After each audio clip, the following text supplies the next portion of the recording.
দেখুন রোশনাই নতুন সময়, ১ ঘন্টার মহাপর্ব। হঠাৎ করেই রোশনাই এবং শুভ বিবাহকে নতুন সময়ে দেওয়া হলো। তবে কোন নতুন সময় এবং কেন এরকম সিদ্ধান্ত নেওয়া হলো, চলুন জেনে নেই। জলসার অন্যতম জনপ্রিয় ধারাবাহিক রোশনাই। ধারাবাহিকটি প্রথমে রাত 8:30 স্লটে সম্প্রচার হয়েছিল। সেখানে টিআরপি চার্টে পিছিয়ে পড়ায় রাত 10টা স্লটে দেওয়া হয়।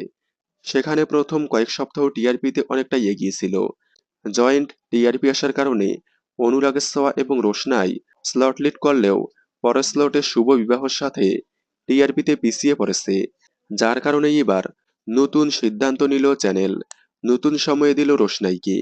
এখন থেকে রোশনাই দেখা যাবে রাত 10টা থেকে 11টা 10 মিনিট পর্যন্ত, মানে পুরো 1 ঘন্টা 10 মিনিট সম্প্রচার হবে রোশনাই।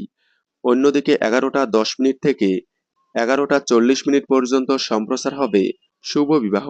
টিআরপিতে পিছিয়ে পড়ায় এমন সিদ্ধান্ত নিয়েছে চ্যানেল। প্রসঙ্গত খুব শীঘ্রই বন্ধ হচ্ছে শুভ বিবাহ। তাহলে এখন থেকে দেখুন রোশনাই 1 ঘন্টা 10 মিনিট। রোশনাই আপনাদের কেমন লাগে কমেন্টে জানাবেন। বাংলা বিনোদনের এই ধরনের সকল আপডেট সবার আগে পেতে চ্যানেলটি সাবস্ক্রাইব করে পাশে থাকা বেল আইকনটি বাজিয়ে দিন। ধন্যবাদ।